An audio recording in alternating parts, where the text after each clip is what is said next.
रहीम अस्सलाम वालेकुम। मैं फरा और मैं हमजा। खुशामदीद कहेंगे आपको सुबह सवेरे पाकिस्तान में। हमारी दुआ पूरे पाकिस्तान के लिए, आप सब लोगों के लिए जहाँ कहीं दुनिया में हमें देख रहे हैं, खुशबाश हो और खुशबाश रहें।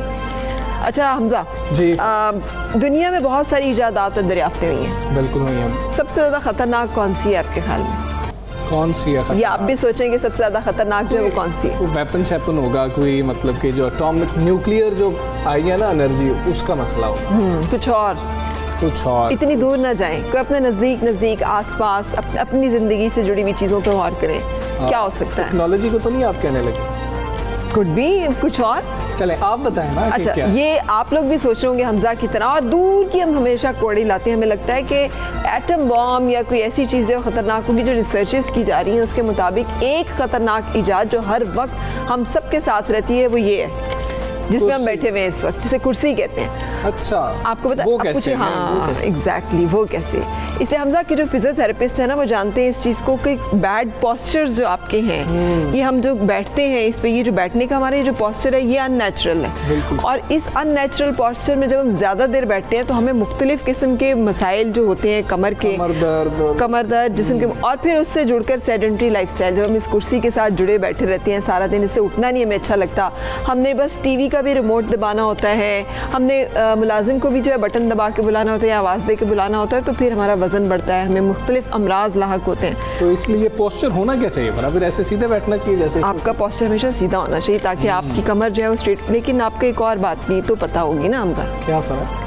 ये सारी दुनिया के मसाइल भी तो कुर्सी की वजह से ही हैं। हाँ, अब ये मैं समझ गया, ये सियासत की बात हो रही है और कुर्सी का ही सबसे बड़ा मसला है। अगर हम सियासत की भी बात करें तो कुर्सी की ही जो है ना वो गेम चलती है, लेकिन आपकी सेहत से बहुत ज़्यादा ताल्लुक़ है। जिस तरह से फरा ने हमें बताया है कि पोस्चर ठीक होना चाहिए, हम कभी झुक कर बैठ जाते हैं, कभी हम ईजी होकर बैठ जाते हैं, तो उससे भी मसाइल होते हैं। और ये रिसर्च मैंने भी पढ़ी थी, लेकिन मेरे दिमाग में इस तरह से ना वो नहीं आया था कि ये हमें शेयर करना चाहिए। हाँ, मुझे लगा कि शेयर करना चाहिए, क्योंकि कुर्सी की मोहब्बत जो है, भले ये इक़्तिदार की ख्वाहिश में हो या फिर सुस्ती या काहली की वजह से हो कि हम वहाँ से हिलना पसंद नहीं करते, दोनों ख़तरनाक हैं। मुल्क को, सियासत को, मईशत को नुकसान होता है जब कुर्सी की गैर ज़रूरी चाहत होती है, और ज़िंदगियों को हमें नुकसान होता है अगर हम हिलते जुलते नहीं, एक्सरसाइज नहीं करते, अपनी ज़िंदगी को चाको चौबंद नहीं रखते। तो ज़्यादा देर तक कुर्सी पे जो बैठना है ना, वो दोनों सूरतों में दुरुस्त नहीं है। टॉप स्टोरी की जानिब चलते हैं। पाकिस्तान में तकरीबकारी में भारत मुलव्वस है। वज़ीर-ए-आज़म के मुआविन ख़ुसूसी मोईद यूसुफ ने भारत को बेनकाब कर दिया। बामानी मुज़ाकरात के लिए मकबूजा कश्मीर के सियासी कैदियों की रिहाई पहली शर्त रखी। कुदरती खजानों से मालामाल बलूचिस्तान पसमानदगी का शिकार। बलूचिस्तान हुकूमत का ख़ातीन में तालीम के फ़रोग़ के लिए ज़बरदस्त इक़दाम। 6ठी से 12वीं जमात की तालिबात को माहाना वजीफ़ा दिया जाएगा। मोबाइल फ़ोन के बेजा इस्तेमाल से बच्चों की जिंदगियां बर्बाद न कीजिए। मोबाइल फ़ोन के इस्तेमाल से वालिदैन से दूरी, बीमारियों को दावत और तालीमी सलाहियत में भी कमी के मसाइल। तो जी जनाब, फरा वो बात बिल्कुल वैसे दुरुस्त है कि दोस्त तो बदले जा सकते हैं, कंपनी को बदला जा सकता है, हमसाया नहीं बदला जा सकता। उससे ताल्लुकात अच्छे रखने चाहिए, उसके खिलाफ साजिशें नहीं करनी चाहिए। लेकिन भारत ये बात नहीं समझता। अब बिल्कुल नहीं समझता। अब आपने जो बात की है ना, तो हमारी ज़िंदगियों से जुड़ी हुई है। मेरी अम्मी मुझे अक्सर कहा करती है, अपने नसीब का अंदाज़ा लगाना हो तो इससे देखो कि आपका हमसाया कौन है। अच्छा, अभी कितनी बड़ी बात है, और हमें हमारे मज़हब में भी बताया गया। लेकिन उन तमाम चीज़ों को छोड़ते हुए हम आएंगे इस एक इंटरव्यू की तरफ जिसने हम सबके दिल जीत लिए, इसलिए कि हमारे हमसाया ममालिक से हमारे देरीना ज़ाहिर है कुछ ऐसे ताल्लुकात हैं जो बहुत अच्छे नहीं रहे। उसमें कसूर उनका बहुत ज़्यादा है, लेकिन इस कसूर को कभी हाईलाइट नहीं किया गया इस फोरम पे। हमारी जो मुश्किलात थी, हमारी जो परेशानियां थी, हमारे जो गिले शिकवे थे, पाकिस्तान के साथ जो गुजरती थी। कलभूषण यादेव के हमारी गिरफ्तारी में होने के बावजूद हम इस मौक़िफ़ को पूरी दुनिया के सामने पेश नहीं कर सके कि पाकिस्तान दहशतगर्दी का परवरदा नहीं, पाकिस्तान दहशतगर्दों की पनाहगाहें नहीं रखता, बल्कि पाकिस्तान तो खुद दहशतगर्दी का शिकार है। सबसे ज़्यादा दहशतगर्दी के ख़िलाफ़ अगर किसी मुल्क ने जंग लड़ी है तो वो पाकिस्तान है। अगर अफगानिस्तान में भी मसला हुआ तो उसके आफ्टर इफेक्ट्स जो थे वो पाकिस्तान पर आए, फिर पाकिस्तान अब अमन की बात वहाँ पर भी कर रहा है। लेकिन जो मुआविन खुसूसी बराए कौमी सलामती हैं मोईद यूसुफ, इन्होंने जो इंटरव्यू दिया फरा, इसकी कमाल बात ये थी कि भारत के ही जर्नलिस्ट वहाँ पर मौजूद थे, उन्होंने उनका इंटरव्यू किया और उन्होंने बताया कि भाई हमारा APS हुआ उसमें रॉ मुलव्वस थी, हमारा कराची में मसला हुआ स्टॉक एक्सचेंज का, वहाँ पर रॉ मुलव्वस थी, अगर गवादर में कोई मसला हो रहा तो उसमें भारत मुलव्वस था और ये भारत के सामने रखा गया, दुनिया के सामने इस तरीके से बयानिया आया और सबूत मौजूद है। और फिर जो सबसे अच्छी बात उन्होंने की कि अगर भारत जो है मुज़ाकरात की पेशकश कर रहा है, अच्छी बात है, हम उसको वेलकम, पाकिस्तान जो है इंसान दोस्त लोगों का मुल्क है, हम ज़रूर वेलकम करते हैं, लेकिन बुनियादी शर्त यह है कि जो बेसिक पार्टी, बुनियादी पार्टी है कश्मीर, उसे भी एक पार्टी बनाया जाए, उनको भी उसमें शामिल किया जाए। जो 1.25 साल से आपने वहाँ पर एक मुहासरे का सिलसिला रखा हुआ है उसे ख़त्म किया जाए, जो सियासी कैदी हैं उन्हें रिहा किया जाए। ये सब वो बुनियादी बातें हैं जिनके बगैर दोस्ती, ताल्लुकात और खैर सगाली के जज्बात जो है आगे नहीं बढ़ सकते। और पाकिस्तान ने बड़ा क्लियर कर दिया, मोईद यूसुफ ने ये बिल्कुल क्लियर कर दिया कि सबसे पहले कश्मीर है, अगर कश्मीर पे आप बात करेंगे तो फिर बाकी मसाइल पर बात होगी, फिर बाकी ताल्लुकात पर बात होगी, अगर आप कश्मीर पर बात नहीं करेंगे तो पाकिस्तान कोई बात नहीं करेगा। इतना अच्छा रिस्पांस आया उनके इस इंटरव्यू का पूरे पाकिस्तानियों की तरफ से कि उन्होंने सोशल मीडिया की जो वेबसाइट है उस पर शुक्रिया अदा किया। उन्होंने कहा कि मैं इतना ओवरवेल्म्ड हूँ, इतनी सारी ये जो मुझे जज्बात लोगों के पहुँच रहे हैं, इसलिए कि ये सब वो बातें थी जो हम सब फील करते हैं कि ये पाकिस्तान में तो कहा जाता है कि बलूचिस्तान में दहशतगर्दी जो है ये इंडिया से हो रही है, लेकिन हम दुनिया के सामने बात क्यों नहीं करते? हम ये क्यों नहीं कहते कि अफगानिस्तान में मौजूद बहुत सारे कॉन्सुलेट्स जो हैं वो यहाँ पर दहशतगर्दी को परवान चढ़ाते हैं। APS का वाक़या जहाँ हमारे मासूम बच्चे जो हैं वो शहीद किए गए, वहाँ पर उससे पहले कॉल्स जो आती हैं तो वो इंडिया से आती हैं और वो कॉल्स जो हैं वो ऑन रिकॉर्ड मौजूद हैं। कुलभूषण यादव हमारी तहवील में मौजूद है जिसने इकरार किया है। का मामला है, इससे कई मामले, और ये फिर आपने बिल्कुल दुरुस्त कहा कि जब आप दिल की बात करते हैं ना, ये हुकूमत की बात नहीं है कि किसकी हुकूमत है किसकी हुकूमत नहीं है, लेकिन जब आप कश्मीर की बात करते हैं और उस पर एक सख्त स्टैंड लेते हैं तो पूरा पाकिस्तान आपके साथ खड़ा होता है। और ये बिल्कुल ऐसे ही है। मोईद यूसुफ साहब हमारे साथ भी मौजूद हैं, फरा उनसे बात इस पे करते हैं। बिल्कुल सही। मोईद यूसुफ साहब अस्सलाम वालेकुम, बताइएगा कि आपने तो भारत के खिलाफ सबूत के जो है ना अभी टीजर्स दे दिए हैं कि हमारे पास ये भी सबूत है, ये भी सबूत है, और भारत के सामने, पूरी दुनिया के सामने रखा है। क्या मुकम्मल दस्तावेज़ात पाकिस्तान ने कोई फैसला किया, कब तक दी जाएंगी, सामने लाई जाएंगी? इंशाल्लाह जल्द आएंगी जी। ये बहुत से इदारे इसमें शामिल होते हैं और हम टाइमिंग देख के चीज़ करते हैं। जहाँ मुल्की मफाद जिस तरह से भी उसका बेहतरीन जो है उसको हम कर सकते हैं वो करते हैं। जितना मजबूत हमारा केस हो सकता है जहाँ जाना है, तो इसमें बहुत सी चीज़ें सिर्फ मीडिया की कंजम्पशन और सेंसेशन के लिए तो चीज़ें नहीं हो सकती हैं। कल हमने बता दिया कि हमारे पास किस किस्म का सबूत हैं।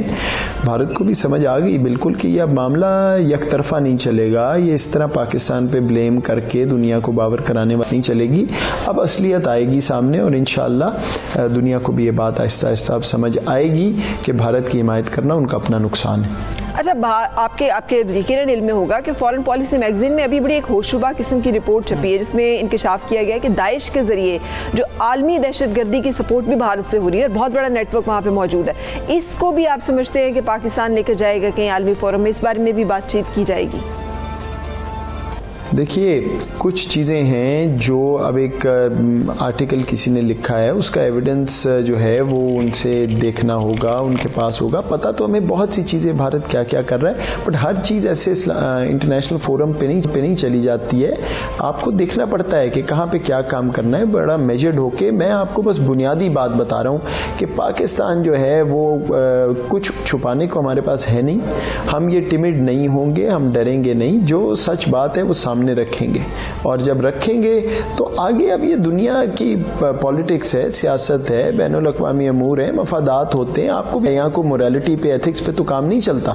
तो हम तो अपना काम करेंगे और इंशाल्लाह देखिए रिजल्ट। यूसुफ साहब ये बताइएगा कि अगर हम गुज़श्ता दिहाइयों की बात करें तो भारत ने एक बहुत ही मनसूबाबंदी के साथ ये प्रोपेगेंडा किया कि पाकिस्तान एक दहशतगर्द मुल्क है, आतंकवादी मुल्क है, लेकिन पाकिस्तान ऐसा बयानिया सामने लाने में नाकाम रहा था। यही वजह है कि अब आपने इंटरव्यू दिया, बातचीत की, इसको खासा सराहा जा रहा है। पाकिस्तान क्यों टैग नहीं करवा सका भारत को दहशतगर्द मुल्क के हवाले से? कमज़ोरी रही है स्ट्रेटेजिक कम्युनिकेशन की, इसमें कम्युनिकेशन में कोऑर्डिनेशन के मसले थे।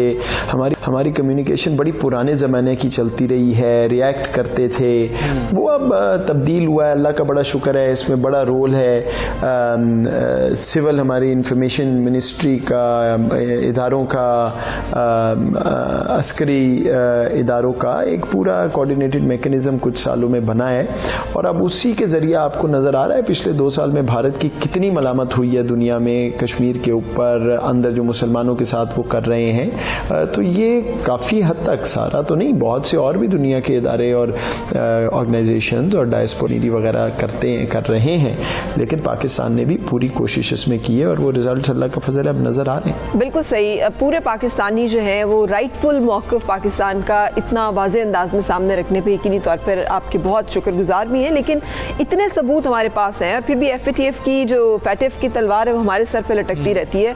कभी मामला इसके बरक्स भी होगा, अगर ये सारे सबूत हैं तो हम दुनिया को FATF समेत बाकी आलमी फोरम्स पे मनवाने में क्यों नाकाम रहते हैं कि ये इंडिया जो है ये भी दहशतगर्दी का मावन है या सरपरस्त है या वहाँ से भी ओरिजिनेट होते हैं मामला?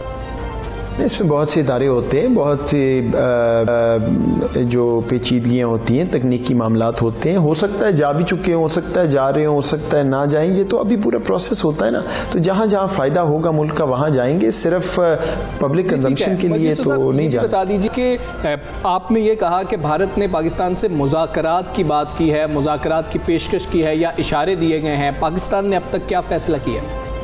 जवाब तो कल दिया है ना, आपके सामने ही तो है कि भाई अगर बात करनी है तो उसकी शराइत सामने है, कश्मीर पे क्या शराइत हैं, दहशतगर्दी पे क्या शराइत हैं, वो तो कल सारा उनके सामने रखा है। तो अगर बात इसलिए करनी है कि दुनिया से ये झूठ बोलना है कि जी सब मामला ठीक हो गया, पाकिस्तान हिंदुस्तान का और कश्मीर सेटल हो गया और बस अब रफा दफा मामला, ताकि कश्मीरियों को डीमोरलाइज किया, वो बात तो नहीं है। और अब इतने बच्चे हम भी नहीं हैं, सही तरह बात करनी है, नीयत साफ है, कुछ कंडीशन सामने है, करें और तशरीफ लें, कल हम मिल लेंगे। ठीक है, बिल्कुल सही। अच्छा मोहित यूसुफ साहब, एक जो बात की जाती है वो ये है कि गुज़िश्ता हुकूमतों ने बावजूद पाकिस्तान के कॉज को नुकसान पहुंचाया, उन्होंने जानबूझकर ये बातें जो हैं ये नहीं उस तरह से बुलंद की। कुलभूषण यादव हमारी गिरफ्त में आ गया, तब भी हम दुनिया को बताने में नाकाम रहे, तो क्योंकि सिविल मिलिट्री जो हुकूमतें हैं वो एक पेज पर नहीं थी।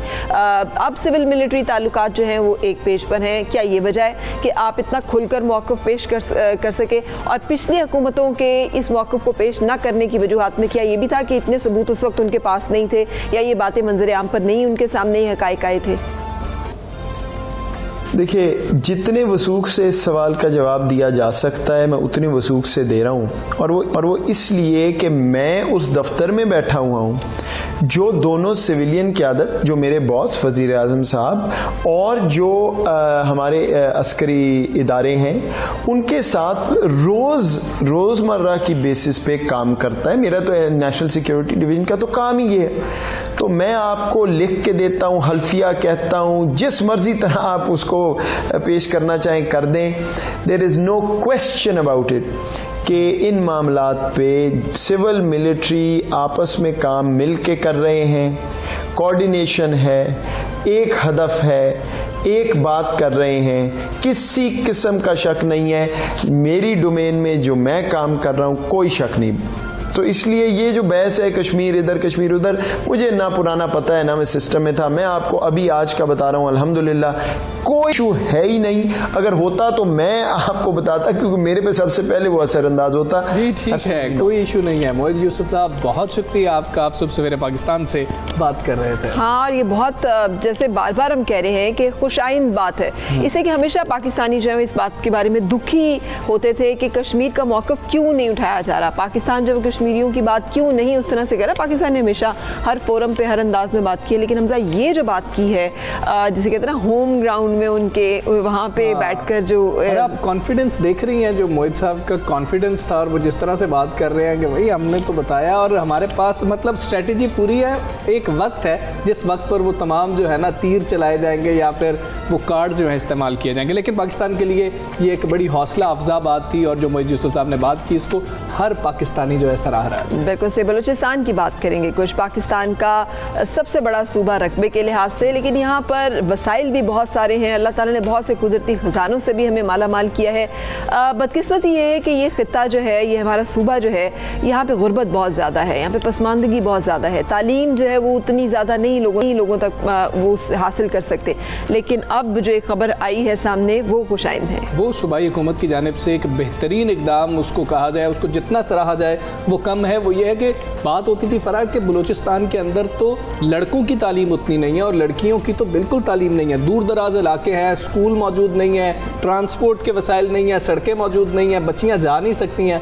लेकिन अब एक ऐसा इंसेंटिव दिया जा रहा है उन बच्चियों को, और आपको पता है कि वो तालिबात के अकाउंट्स के अंदर डाला जाएगा खुद से। ऐसे नहीं दिया जाएगा कि वालिद आ गए, वालदा आ गई, उन्होंने आकर रिसीव कर लिया, नहीं, अकाउंट्स बनाए जाएंगे। वो ये है कि वजीफ़े दिए जाएंगे और ये 8वीं से लेकर जो है 12वीं जमात तक के बच्चे, 6ठी से लेकर 12वीं जमात तक के बच्चे हैं। अच्छा, ये बता दीजिएगा हमजा कि ये सिर्फ बच्चे हैं या इसमें बच्चियां भी हैं? बच्चियां, सिर्फ तालिबात। यही मैं इस पे फोकस करना चाह रही थी कि बलूचिस्तान उन सूबों में भी शामिल है जहाँ पर ख़वातीन के हवाले से ख़ास तौर पे बहुत काम होने की ज़रूरत है। बलूचिस्तान में वैसे ही स्कूल बहुत कम है, स्कूल में बच्चों में आने की तादाद बहुत कम है, उसमें भी तालिबात जो हैं, जो बच्चियाँ हैं बिलखुसूस, उनकी तादाद बहुत कम है। तो ये इनकरेज करना एक नई जिसे कहना चाहिए ना, एक नया सफ़र है जिसका आगाज़ हुआ है। लेट्स होप एंड विश कि ये कामयाब रहे। बिल्कुल फराह, ये सबसे बड़ा मामला ये था कि बच्चियों को वहाँ पर स्कूल में डाला जाता था, लेकिन जैसे ही वो 6ठी, 7वीं, 8वीं में आती थी तो ड्रॉप आउट बहुत ज़्यादा था।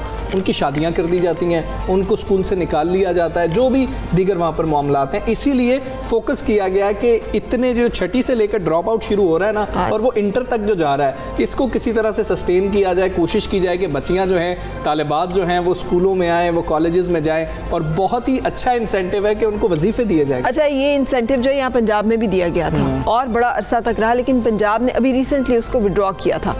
मुझे इसलिए मालूम है क्योंकि मेरा ये एरिया था और पीएचडी के लिए मैंने इसको एज थीसिस पिकअप किया था। इस टॉपिक को जो फिर मैं परसू नहीं उस तरह से कर सकी, लेकिन चूंकि मैंने इसको स्टडी किया था तो मुझे इस बारे में इल्म था कि वहाँ पर जब ये पिछली हुकूमत के दौर में लॉन्च किया गया था, यही बात इसी तरह से वजीफ़ा जो कि दिया जाता था, तो तालिबात की इनरोलमेंट में बहुत इजाफा हुआ था।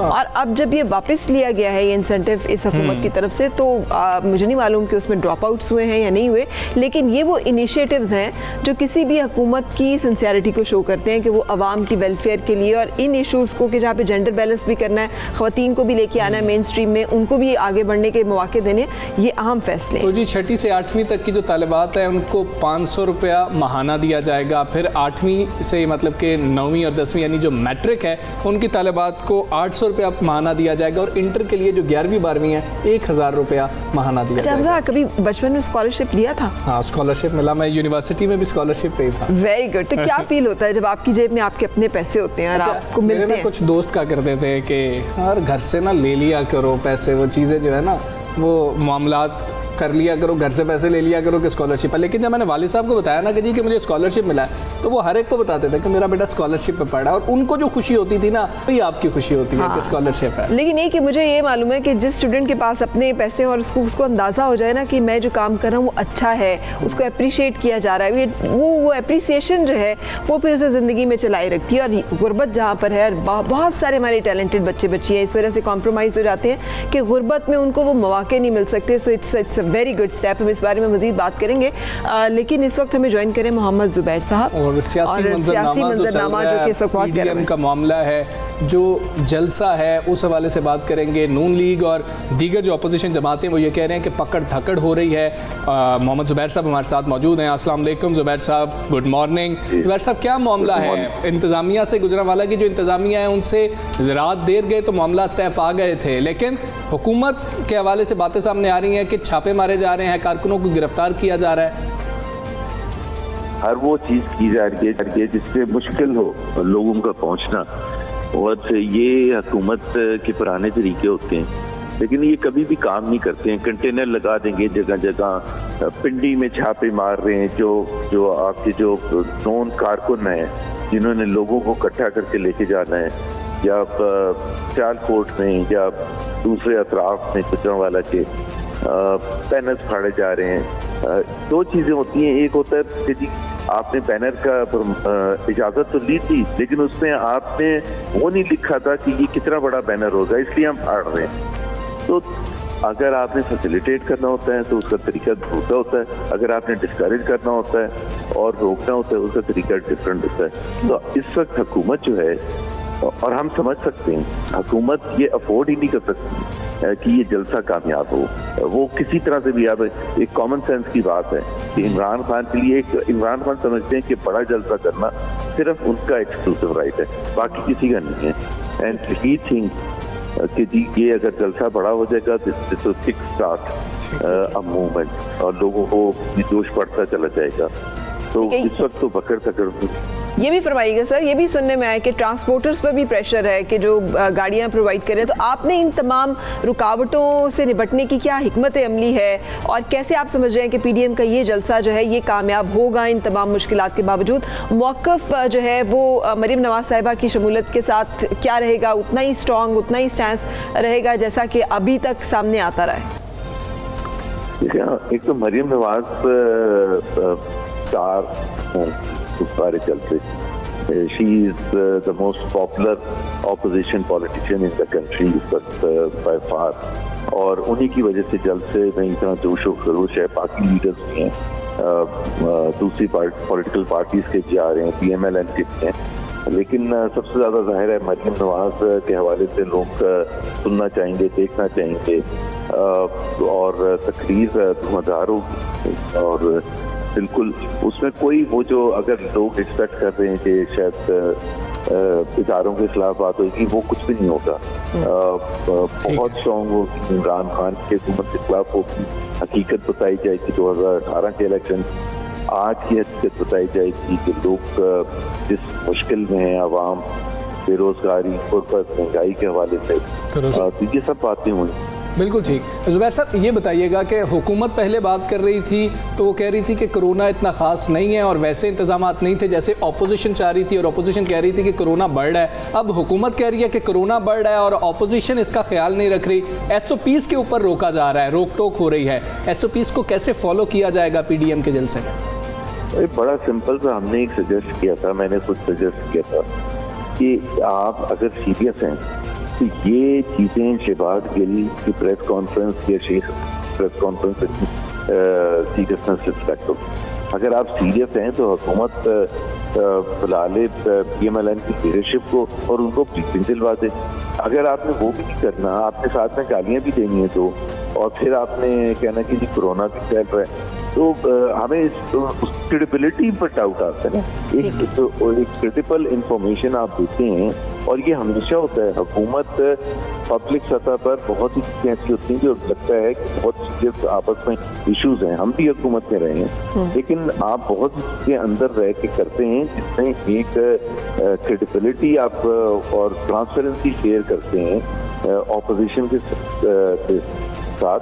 फिर जाहिर सी बात है ऑपोजिशन की, अब ये सिर्फ थ्रेट दे देना कि अगर कोरोना फैला तो ऑपोजिशन का होगा। आपको याद है आज से 4 दिन पहले पिंडी में PTI अपना जलसा करने जा रही किया था जलसा, वो तो जलसा हुआ नहीं था कामयाब, वो और बात है।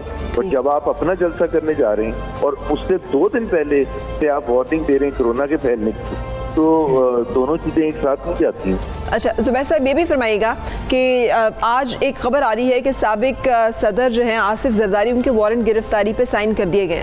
सो इस तरह के मामलात जो हैं वो भी हो सकते हैं, पकड़ धकड़ भी हो सकती है, गिरफ्तारियाँ भी हो सकती हैं।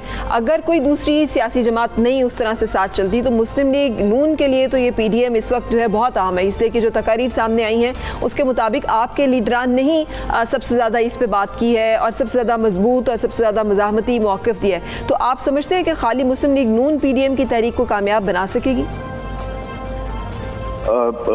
देखिए पंजाब की हद तक तो आपको पता है PMLN बावजूद सब हकों के और जिस तरह से 2018 के इलेक्शन पहले एक साल से जो माहौल था, फिर पकड़ और फिर लॉयल्टी चेंज करने, सबके बावजूद काउंटिंग में जो सब कुछ हुआ, उसके बावजूद PMLN के पंजाब में सबसे ज़्यादा वोट थे, सबसे ज़्यादा सीटें थी। तो PMLN अल्लाह का शुक्र है उसके बाद से और ज़्यादा मज़ीद फ़रोग़ किया है। तो PMLN ऑन इट्स ऑन कर सकती है पंजाब की हद तक, लेकिन जाहिर सी बात है हमारा मकसद ये नहीं है। तमाम पॉलिटिकल ऑपोजिशन को साथ लेके चलना है, तमाम दूसरे स्टेक होल्डर्स को साथ लेके चलना है, चाहे उनकी नुमाइंदगी कितनी भी है, चाहे वो ट्रेडर्स हैं, लॉयर्स हैं, यंग डॉक्टर्स हैं, जो भी तबके के लोग हैं, डिफरेंट तबके के, जिनको मुश्किलात हैं इस हुकूमत की वजह से। अब देखिए ना, पुलिस के हवाले से हम एक मैसेजिंग कर रहे हैं कि जब किसी की तनख्वाह नहीं बढ़ेगी 2 साल तक और उनको इलीगल ऑर्डर्स मिलेंगे कि जी वो क्रैक डाउन भी करें, तो हम अवामी बयानियों को भी जो है परवान चढ़ाया जा रहा है। ज़ुबैर, बहुत शुक्रिया आप हमारे साथ मौजूद थे, और कल जलसा है, पता लग जाएगा कि क्या वहाँ पर कितना शो लगता है, और फिर जो हुकूमत के हवाले से बातें सामने आ रही हैं उसको भी पता लग जाएगा कि आज आखिरी राहत है, वो पकड़ धकड़ का मामला क्या है। और जलसे की इजाज़त जो है वो भी दे दी गई है स्टेडियम में। जुलूस दर जुलूस की बात भी हुकूमत की तरफ से की जा रही है। अगर कोरोना इतना ज़्यादा खतरा है तो फिर हुकूमत क्यों कह रही है कि हम भी जवाब जो है वो जलसे से ही देंगे। लेकिन हम बहुत सारे और इश्यूज़ पे भी बातचीत करते रहेंगे। Stay with us, will be back after a break.